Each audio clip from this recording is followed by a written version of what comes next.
talk about. But mostly he is at home and he is a proponent of what is later came to be known as Avacheda Vada. And what is this Vada say? That the space-like consciousness, how did it become many? It did not become many. Just when you divide space with 4 walls and call it what? Room space. Is really room space? No, it's just space. Why are you bringing in room space? Because it's convenient. Otherwise we'll be cold if all these walls are not there. It's convenient. It's providing a little place to sit. Otherwise everybody would be seeing what we are doing. And this way we have some, we have privacy, we have protection from the elements. And then ego also feels good. This is all mine. Some people feel like that. And so that is also some kind of a thing. So it serves a function and a purpose. So for this function, the space is divided. Space is divided? You can divide space? No, as though. And especially if you are dealing with a box which has dividers which you can remove and put very arbitrarily. It's like when you store beads and small things. Then the box comes and along with that some very convenient tongue-like dividers with some grooves. And if you want a big space, you remove that and occupy 2 spaces. Otherwise you make small dividers and have each one a single compartment to keep your little things in, because you want to separate. So you can separate, you can unite, all by the arbitrary so-called divider. And the power of this divider is so much that it can even divide space, as though. Cannot divide space.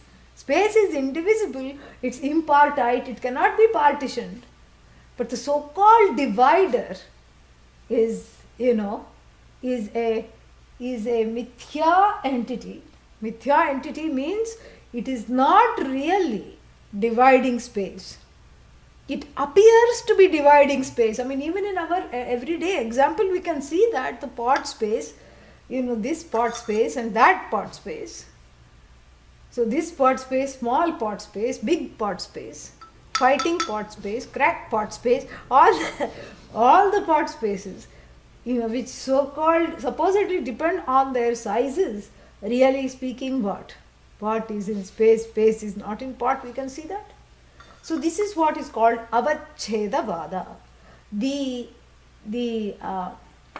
This all-pervasive, unafflicted, free, clear, Shuddha and knowing consciousness, this Satchit, is as though takes on the shape and the form of what the conditioning agent is. While knowing, and we give the example, is not really able to very successfully divide that very thing, whether it's water or air or space, you can't really put divisions on it. So if you cannot divide the 5 elements, what to talk of that which Atma, which created the 5 elements, how can that be divisible even? It is non-divisible. So this is called the theory of, as it were, conditioned consciousness. And another example that is given here is one of a crystal. You take a piece of crystal and then what happens? You put a black cloth behind it and then you say, this is a black crystal. Smoky quartz. No, look, pink. Oh, it became rose quartz? No, purple. Oh, is it amethyst now? Without being either amethyst or smoky quartz or an obsidian, it remains itself, but takes on these various hues because itself is free of all the hues. So if you put an orange cloth behind the crystal and then you remove the orange cloth, do you have to wash off the crystal to take off the color? No, not a single thing. From that orange color has affected the crystal at all. So this is the theory of, as it were, conditioned consciousness. As though conditioned consciousness. And this, this also has some problems. Because then we have to explain and we have to keep saying as though, as though conditioned. Because then the question will come, how come that which cannot be conditioned at all got conditioned? And then the other question comes, which the Pratibimbins will direct against us avachedins. And what is that question? Is that if to decondition this conditioned consciousness, the conditioning divider does it have to be broken? Does the pot have to be broken in order for the space to be freed? Does the walls have to come down so that this is no longer room space? To which we will reply, no, we are cognitively transcending. To which they will say, we don't believe anything that you are telling us. And so the 2000-year-old debate goes on. At least 2000 years old. And then they have some other, based upon that, then they go and get stuck. Because it all depends on avidya. The locus of this whole thing is, where does the avidya reside? This is where the schools go to. And the Pratibimbavada people will say that the avidya resides with the jiva. The jiva is the locus because the mirror, the unclean mirror, that is what it is. The foggy mirror is avidya. So the locus is the jiva. And then there is a subsect that says, no, the locus is actually Brahman because nothing is separate from Brahman. But we are not going to go there. This much is enough. This much discussion is enough to understand which vada we are pursuing right now. And both the vadas have a strong abiding presence in the tradition, and it is okay to elaborate any kind of a analogy using both these vadas. So which vada are we on right now? Pratibimbavada. Why? Because there is the face and the reflection. Simple. So if you have understood this much, then here in the verse number, the purpose of verse number 3, after the feel-good first 2 verses, that everything is all well and all the things are wonderful, there is only one is that never becomes is not. Even when you say is not, you are constrained to use the word is. Why? Because the absence of the thing is. The presence also is. Absence also is. And whenever you cognize the absence, you cannot, of something, you cannot leave the cognizer out. But what about when the cognizer is absent? What to do now? We just have to say the cognizer is never absent. Really, the cognizer is never absent? No. But what about when the cognizer goes to sleep? Because the cognizer has gone to sleep, the same cognizer wakes up and says, I was the witness, I was the cognizer of my own sleep. I slept so well, I did not know anything. Sukhamaham aswapsam na kinchid avedisham. I didn't know anything. So that means in sleep also, the cognizer is capable, after the sleep, of cognizing the sleep. Correct? So this is very, very, interesting. So the cognizer who never goes to sleep, there is a term in Sanskrit, alupta drik, the seer without eyelids. Yeah. And eyelids means, why eyelids? Because you can blink and a lot happens when you blink. Sometimes sleep comes, it becomes a long blink. And in the blink of an eye, so many things happen. The body has aged, by a millisecond, but it has aged. The Swami's body has aged, your body has aged, the things in the room are different. The lighting has, the sun has set little more. So you miss a lot in the blink. Correct? And so therefore what? So therefore, this Atma is seen as the one without a seer, without eyelids. So there is no chance of missing anything. The cognizer that is always present, always is. How? Nitya Upalabdhi, ever present, unchanging, Nishkampam. So having seen this, then the question arises, what happens at the individual level to this Atma? Why does it behave like an idiot? Why does the Atma behave like so many different constrained ways? If it is indeed like this, then if there is only one Atma, then everybody should be the same. Everybody should be permanently happy. All the time. Showing the 28. 28? Yeah. Why not 32? Because in this country they remove wisdom teeth. And that's why. So everybody should be grinning. From tooth to tooth they should be grinning. But that's not the case. Somebody is laughing, somebody is crying, somebody is jumping, somebody is, sleeping, somebody is sad, somebody is angry.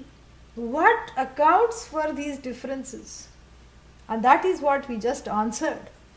Hastamalaka just answered that by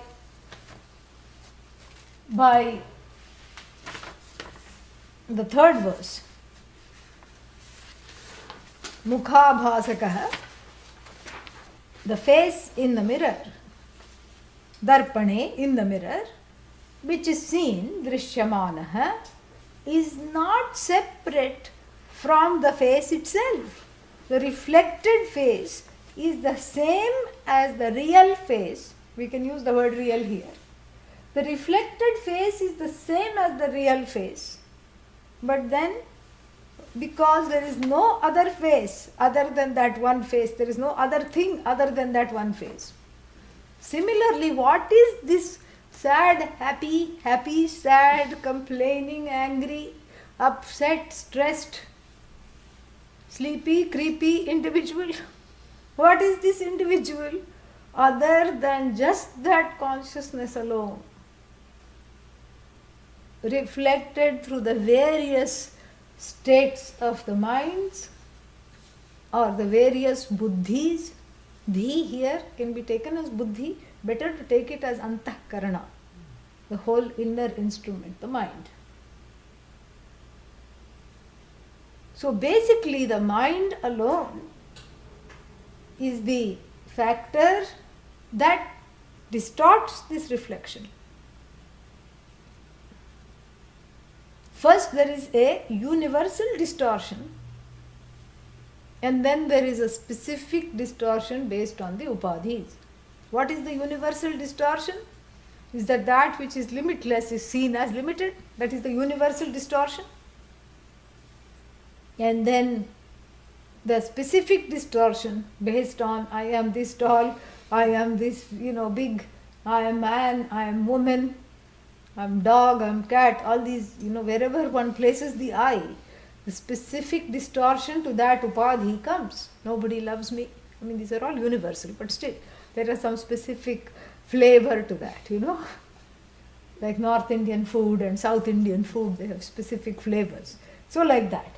And so the Chidabhasakaha, and so really speaking, in the same manner, Tadvat Jivaha api, this thing called the Jiva, this thing called the individual with a specific body mind sense complex, this so-called Jiva is what?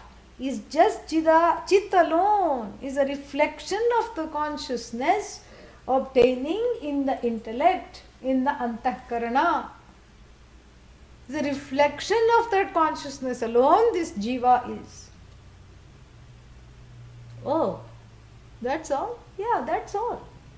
Oh, then how come? Then there is, then if it's just that consciousness alone, then that means there is no bandha, no bondage. Yes, that's what I've been trying to tell you for so many years. There is no bondage. Oh, there is no bondage? Are you sure? Yes, there is no bondage. Oh, that means there is no need to be liberated? Certainly not.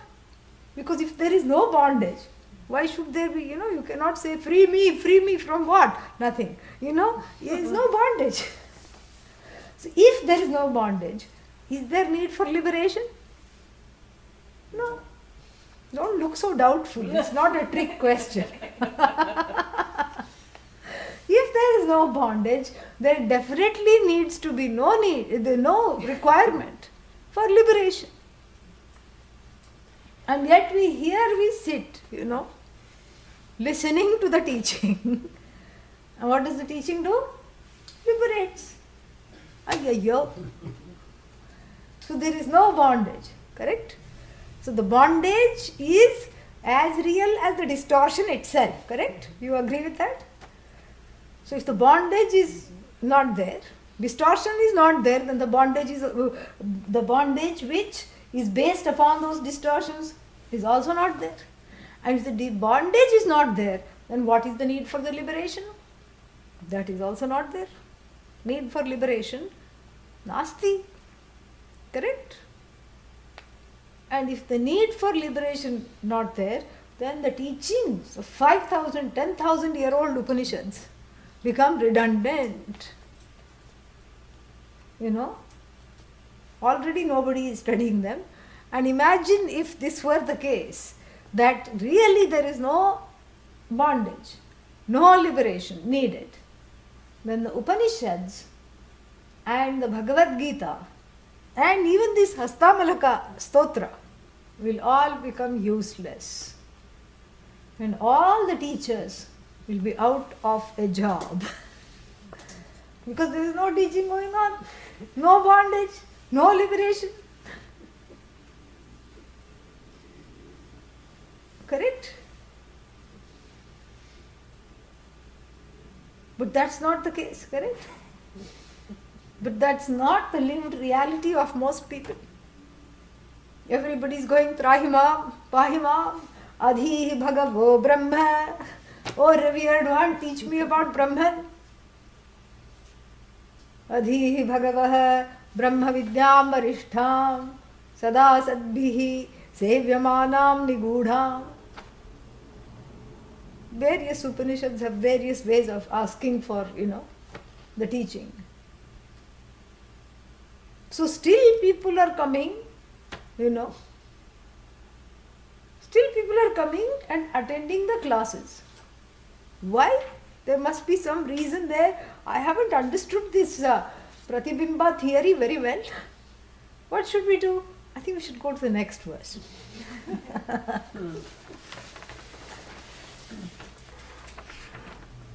Yatha darpana bhava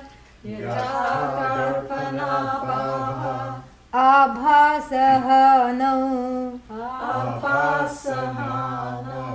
mukham vidyate kalpanahinamekam Mukham vidyate kalpanahinamekam Mukham vidyate Mukham vidyate kalpanahinamekam kalpanahinamekam tathadhi viyoge Tatadi viyoge nirabhasako yaha Nirabhasako yaha Sanityopaladhi Swarupohamatma Sanityopalabdhi Swarupohamatma Sanityopalabdhi Swarupohamatma.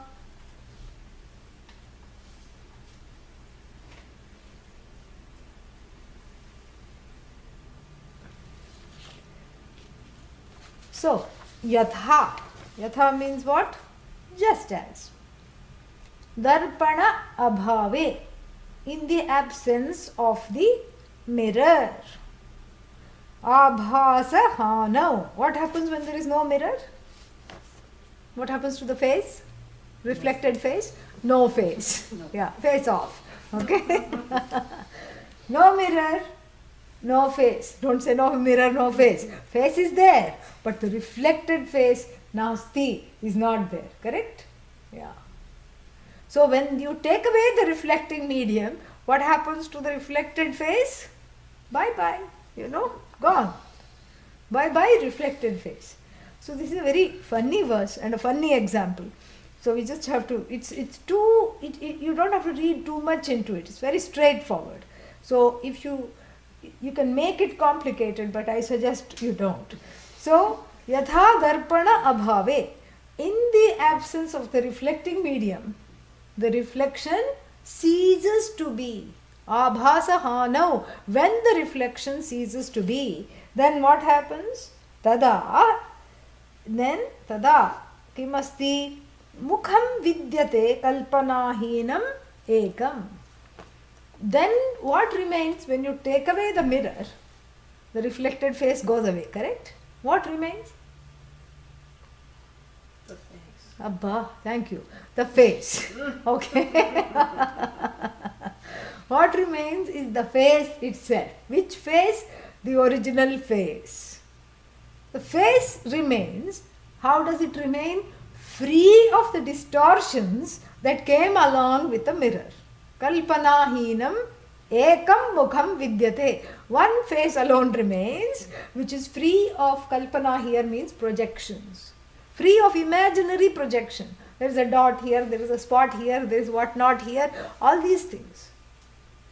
So mukham vidyate, kalpanahinam ekam mukham vidyate. There is only one face which is free, which shines, free of all projections, that one had mistakenly attributed after what? Identifying with a reflection rather than the face. Okay? Did you understand so much? Okay. Next. Tatha, in the same manner. First we look at the example, drishtanta, then we go to what is called darshtanta, the exemplified. So what is exemplified here? Tatha dhi viyoge. In the absence of the buddhi, I'm just translating, okay? After the buddhi or the mind goes to a state of repose, after the mind quietens, that's a better translation. After the mind gains shama, dama, resolves, so to speak, then what happens? Nirabhasakaha yaha. The reflection, or rather the projections, also stop. What kind of projections? The self-annihilating projections, such as I am not worthy, I am an idiot, I am not useful, I am not needed, I am not good, I should do something about this, I should get ahead, I should show off, I should, try to bring somebody else down so I can look good. All these things also peter away when that mirroring agent is withdrawn. Correct? Yeah. This gives rise to a lot of problems. Did you understand the verse? Yes? Okay. So this, gives rise to a lot of problems. What is the problem? We immediately go to the yoga school. Yeah. Yoga school. And what is the yoga school say? Not the yoga that you practice in schools. That is also getting controversial enough. But the yoga school is all about stopping thinking. So are the Buddhas. The Buddhists are also about stop thinking. Certain sects of Buddhism, they don't want you to think. Why? If you think, you have problems. Therefore what? Stop thinking. Simple, stop thinking. And this is what the whole Vipassana meditation is all about. Keep watching the mind, keep watching the mind, keep watching the mind. And then, stop thoughts coming. And then when the cessation of thoughts, what does it lead to? It leads to a state called samadhi, nirvikalpa samadhi, which is supposedly very calm and, free of strife, free of anxiety, and a very nice state, this nirvikalpa samadhi. whether it's a nice state for you or not. It's definitely a great state for the family members because you are not available to deal with. So they have little moksha from you for some time. So nirvikalpa samadhi means the cessation of the mind, when the mind gets to a place where thoughts subside. And then what happens? There is supposedly to take this Pratibhimbavada into consideration, when the projection sees, what shines is that natural state of Satchit, natural Satchit Ananda nature alone shines. The seizing of the projection is incumbent, to the shining of one's own nature. This is not what he is saying, but this is where one can go after listening to this verse. So in that case, what happens? What is the focus? The focus is to not have thoughts at all. Correct? Yoga's chitta vritti nirodha. That's the first Yoga Sutra. That is the first Yoga Sutra. Chitta vritti. Chitta here is not chit. Chittam, the antahkarana. Chitta vritti means the activities of the mind. Nirodha. Nirodha means what? The stopping of all mental activity is yoga, union with the whole, with the world. That's how you gain the oneness. Let's try it. I'm not going to have thoughts. I don't want to have thoughts. No more thoughts. No thought. No thought. No thought. No thought. Now the no thought has become a thought, correct? Yes or no? Or do you have to think about it? It has become a thought. In fact, the no thought has become an obsessive thought. Obsessive compulsive thoughts. And so therefore, the no thought, when it is achieved, it spontaneously happens sometime, which is okay. But that is not the goal of the spiritual study. If no thought was the goal, then that means that one will become permanently dull. That's what you'll just keep, near vegetative state. That's all it is. Hardly anything, no thoughts, flat line mental activity. That is not what is called moksha. Moksha is to see that one is free in spite of the thoughts. That one is whole in spite of the fragmenting thoughts. That one is unbound even in spite of the fact that all these thoughts seem to bind me into certain situations and feelings and mental conditions. So it is to cognitively transcend the thought and to see that the thinker, the truth of this I, is that which morphs into the thinker and morphs into the thought and the process of thinking while being neither. So therefore, the obsession to stop the thoughts, you move from that. You move from that to witnessing the thoughts, and that's not the ultimate goal in the meditation or in the teaching. It's just preparing the mind to not hang on quite so tightly to each and every mental frame that is arising. Because otherwise what happens? How long can you say thoughtless? That's a thoughtless question, okay? Yeah. How long can you stay thoughtless? 1 hour? Half an hour? Then you will say, I had moksha for 1 hour. You will say that.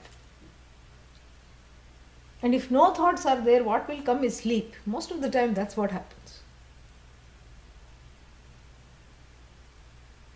And so then what's the difference between nirvikalpa samadhi and sleep? In the latter, there are sounds. That's all there is. There is no snoring in nirvikalpa samadhi. That's all we can say. And so is that what Hastamalaka is saying? That you have to stop having thoughts, because the thoughts are the bane of your existence, because they are the ones, your internal thought life is what is stopping this reflection. So therefore withdraw the mind, and then you will shine like the original face in the earlier example.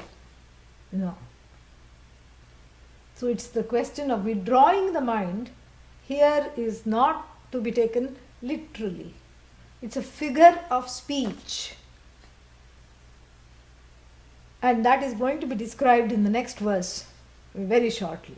It's a figure of speech for saying, attend to this reflecting medium, attend to its hygiene, its cleanliness, and see what this kind of mind is and what kinds of thoughts are projecting in it, and bring your thought life to as close to the Satchidananda as possible, really, through various practices. What are the practices?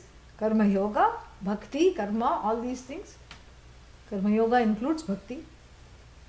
Through meditation, through chitta shuddhi, chitta naishchalyam, all these things, you bring it to a certain level of mimicking what is Satchidananda.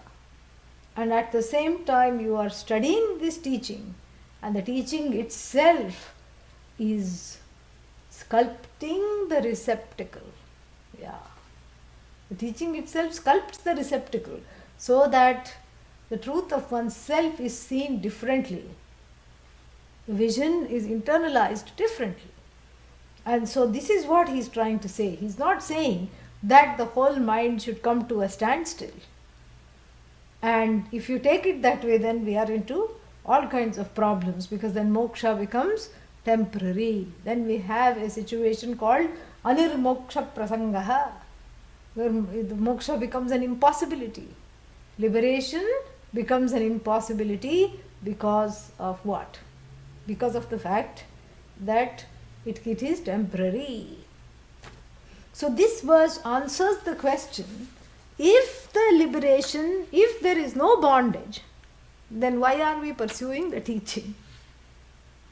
Because the various minds in which this consciousness, as it were, is reflected,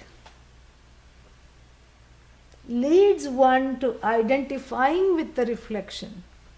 And that really is the birthday of the jiva, when one identifies completely with the reflection. That's when you have to sing happy birthday and blow the candle out. Why? Because that is really the birth of the jiva.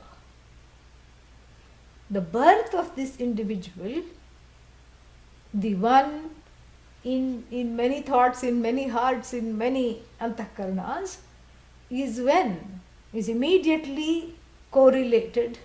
This individuation is correlated with the identification with the reflection, the reflecting medium, which is one's own body, mind, sense complex, rather than the consciousness.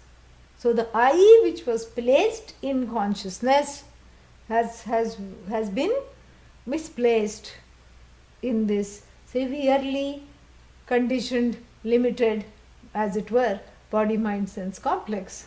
So one thinks, I am this tall, I am this big, I am this powerful, I am disempowered, I am an idiot. This is what the whole problem is. So therefore, even though the third verse, what did it say? It says that the jiva is just a reflection. So that means the jiva is not real. And so that means the bondage is not real. That means the liberation is also not real, is not needed. In the next one, when we talked about how, the powerful, how powerful the effect or the force of this reflective medium. When we see that, we need the teachings. Because even though it is mithya api san, even though it is mithya, it shines as sat, so to speak. It casts a powerful pall over the life, and then one starts to feel incomplete and less than whole. And therefore what? It needs to be attended to cognitively. We have an expression, yakshanurupo balihi. What does it mean? Balihi means offering. Offering or sacrifice, bali. Yaksha means the deity, a particular celestial deity in this case. Yaksha anurupaha bali. Balihi means you see the size of the deity, and then you decide how much food to offer. Yakshanurupo balihi. Similarly, if some kind of a wrestler comes to your house for lunch and you give him 2 peanuts, that's not going to be enough for even one tooth for this person, this huge 7-foot fellow. So therefore, the offering is in keeping with the size of the deity. This is something that's followed in our temple also. You go to Brihadishvara temple in Tanjavur, huge Shivalinga. And then if you offer it a few grains of rice, it doesn't work. So you have to offer it according to the size. Okay? So here also, for the mithya bondage, you need mithya teaching, right? Same level. Oh, the teaching is mithya? Yeah. Why didn't you tell us before? I tried. Teaching is mithya. But where does it say that? It says that everywhere. When Shaunaka goes to, the Angiras, the teacher, and Angiras says there are 2 kinds of knowledges to be known, the relative and the absolute. Oh, what is relative knowledge? And he says, Rig Veda. What? Rig Veda? That is relative? Yes. Yajur Veda, Sama Veda, Atharva Veda, Shiksha, Chandas, Vyakaranam, which is next, and Kalpa. All this, everything is, is relative. It's not the absolute. Shaunaka is confused. Then what is the absolute? Para ka. What is para? What is the absolute? What is the ultimate? Yaya buddhi vritya, we have to understand, aksharam adhigamyate. So what is not mithya in this teaching? That thing that happens in the course of the teaching, through which one understands that I am not all this and I am actually the whole. That thought frame, that mental frame called the vritti. What kind of vritti? Akhandakara vritti. That which is produced by the operation of the pramana, the means of knowledge, which is the teaching. So the teaching is a means of knowledge, not to establish the Atma, because the Atma is self-evident, self-established, self-effulgent, but to remove the distortions associated with it. So in the course of the teaching, not the words that come out of the teacher's mouth, but the effect they have in your psyche, in your antahkarana, that alone is para. Oh, if that is para, but then that vritti goes away, correct? You said vritti is kshanika. Kshanika means momentary. How long does a thought last? By the time so many thoughts have come and gone. Thought is, seconds. It lasts for a second. So then this, what is para, what is absolute and ultimate, only lasts for 1 second? Ayyo, we are in trouble now. No, it does not last for 1 second. It is you who is without a second. It's you. So therefore, when the teacher is, the words of the teacher create a vritti in you that dismisses and knocks off the status of the knower, which is limited, or the status of the object, or the status of anything, which knocks off all divisions, then the vritti itself is knocked off by the next vritti, but that's okay because it has done its job. Like the suffix called quip. There is a suffix called quip. The word Upanishad has a suffix called quip. And what does this quip do? It comes, it goes away, but it changes the meaning of the word so that the Upanishad becomes both the subject matter of the book and also what it does, its function. It's like an agent noun that does its work quietly. So the Upanishad is the agent of enlightenment, of dismissing all the false mithya notions about the self. So you have so many words. Thinker, the agent of thinking, correct? And then what? Doer, seer, waker, sleeper, dreamer. It's that ER, correct? And then there are certain things. Operator. And then there are some other words. Cook.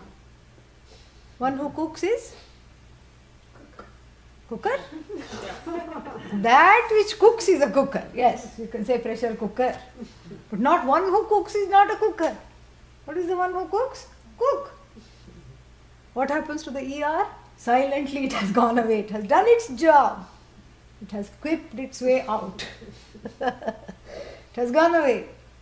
And so similarly here, that thought frame, which is the mind-altering thought frame. Oh my God, I'm none of these things. Oh, and I got it. I saw it. I can see this. And the thought frame may go away, but it leaves behind that which is already you, which is already self-effulgent, which does not need to be established by a thought. Please see that. Very beautiful. And so that alone is para. Everything else is relative. So mithya ignorance, mithya teaching, mithya student, mithya tears, save me, help me, I can't go on with this life. 7 marriages and 5, jobs later, I'm coming to you. Help, oh Guru. And the mithya Guru says, don't worry. I show you the way. Asti upayah. There is a way out of this. And there is a way to, swim out of this ocean of samsara. We are going to begin swimming lessons tomorrow. This mithya Guru is talking. What kind of mithya lessons? Mithya swimming lessons. Yeah, mithya swimming lessons. In the mithya pool of samsara. I'll teach you how to. Samsara sagarasya tarane asti upayah. Yenaiva yata yatato asya param. Just like all the other travelers have, crossed this over. Tameva margam tava nirdishami. That same road by which all the previous exalted travelers like you who were in a stuck situation have travelled and come out of, I will show you that road. Mithya road. Correct? And the Mithya student feels very happy. Oh, the first class was wonderful. Correct? And then what? This is all Mithya. Yakshanurupo balihi. Because this is exactly like saying, at that level, the diamond alone cuts the diamond, And you need one thorn to take out the other thorn. With the help of one thorn, you take out the other thorn. So too, Mithya alone speaks to one Mithya, speaks to another Mithya. They become the greatest of friends. One Mithya spirits away the other Mithya. And then that's why at the end of every Upanishad, every shloka, then you say, what Guru, what Shishya, I am that. Hey Guru, you are that also. And it's all well, it's all fine. That all there is one I have understood. There is no more confusion because I know that, that ironically, the duality is removed by creating a further duality, that of the Guru Shishya duality you create. You purposely create until which time it is not, it serves its purpose. You purposely create that duality. So you Guru Shishya duality you create, and then, that is the final, throes of duality. That's the ultimate one. And that is also spirited away. And so yes, so the teaching is needed. Why? because the identification with the reflecting medium, with the upadhi is complete, and so the mirror is fogged down and the jiva is bogged down by various conclusions, notions, oceans of notions, which make life extremely difficult. But then how does one gain the teaching? How do you come out of this? All this is okay, I think I have understood. Like I told you, go to the next verse.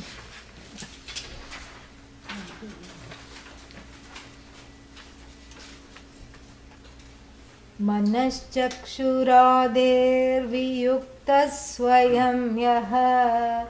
Manaschakshuradirviyukta swayam yaha. Manaschakshuradihi. Manaschakshuradihi. Manaschakshuradeeragamya swarupaha. Manaschakshuradeeragamya swarupaha. Sanityopalabdhi swarupohamatma. Okay. So then, when does the reality shine without projections? The reality shines without projections when the reality is understood, devoid of the projections. So when does it get devoid of the projections? When the teaching hits the mark, correct? And what does it mean the teaching has hit the mark? The teaching has to knock off the knower, the status of the one who knows. Oh, but that doesn't sound very comfortable. It's not supposed to. It's like the anesthesia before surgery. This we have talked about many times. The patient has to be anesthetized. Why? Patient has to be etherized because the doctor doesn't want the patient chatting during the operation. The operation happens silently because the doctor knows what to do. You can't have the patient saying, "Are you cutting in the right place? You're using size number 14 knife. Maybe I think you should use 16. Too big. How are you sure that the tumor is there and not somewhere else?" All this is not needed because the patient has come to the doctor for help and has surrendered to the doctor and says, "I don't know how else to overcome this. You need surgery," says the doctor. "Okay, I need surgery." So then before the surgery, what happens?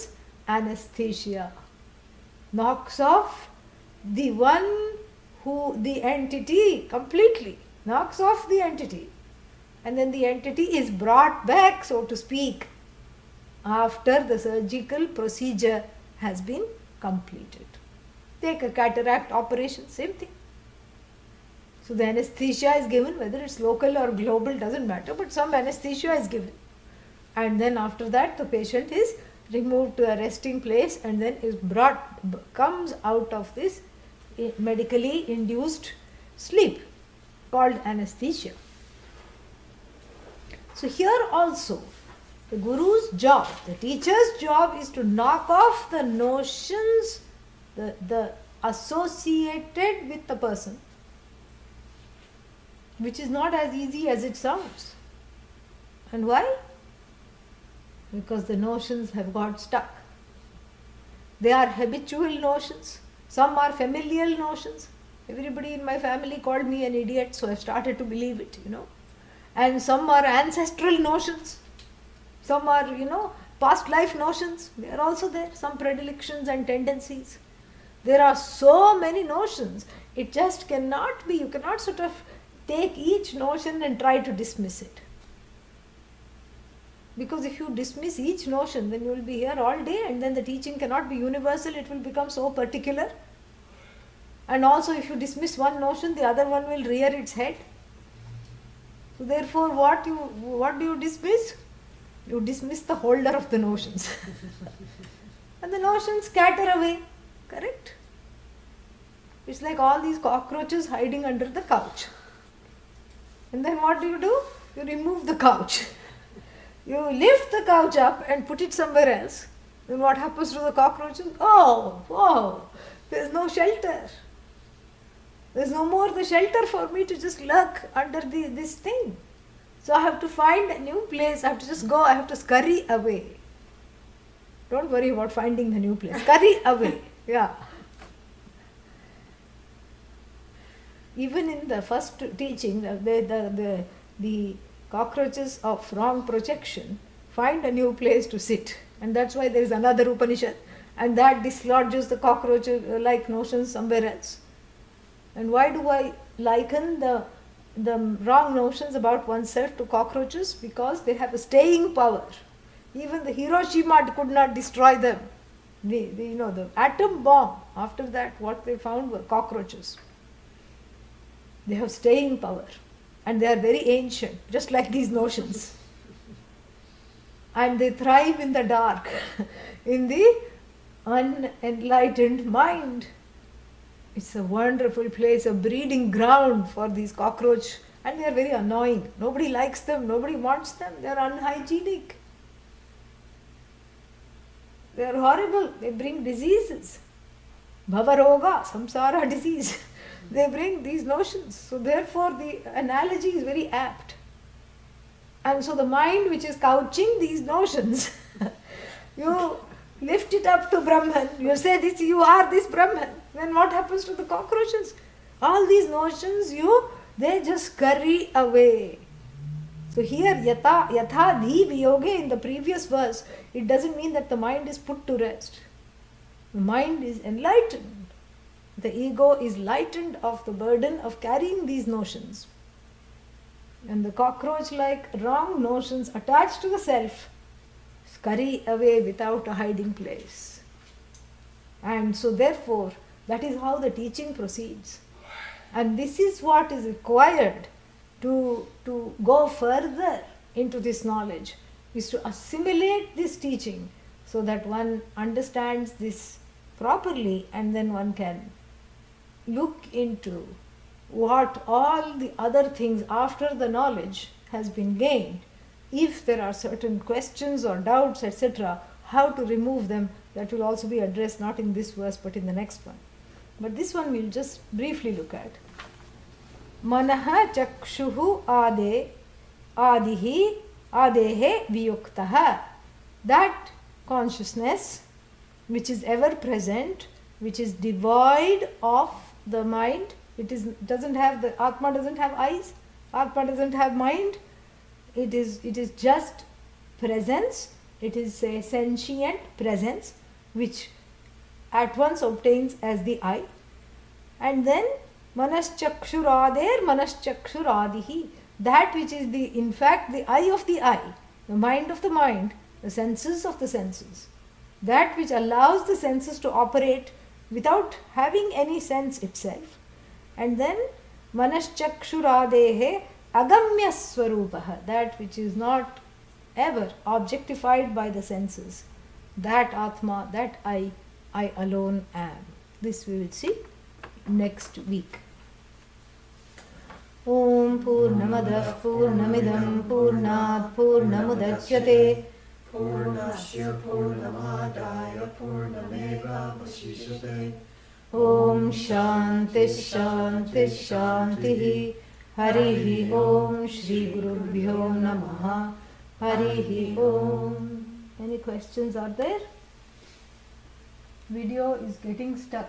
Well, just log out and log back in if that happens, or go to live stream. I think it's a lot better than on the first day.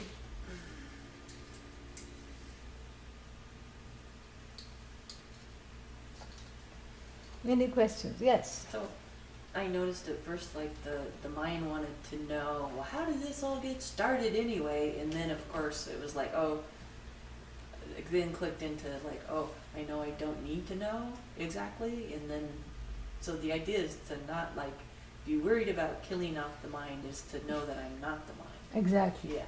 You are the witness of the mind. So the mind can remain. It has to remain. Otherwise, how will this knowledge be assimilated? It's a knowledge that happens in the mind but not of the mind. So, do the yoga Yoga Sutras have any relationship with Vedanta? It's a different way of looking at the thing. They have a little bit of Vedanta, but we can look at them Vedantically, which is different, but I don't think they will agree with us.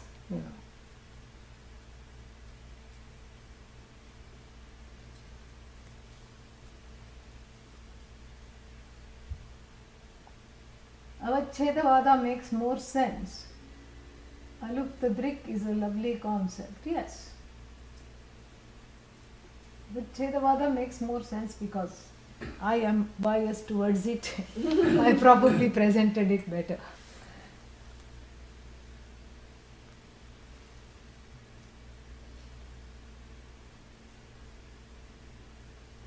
Oh.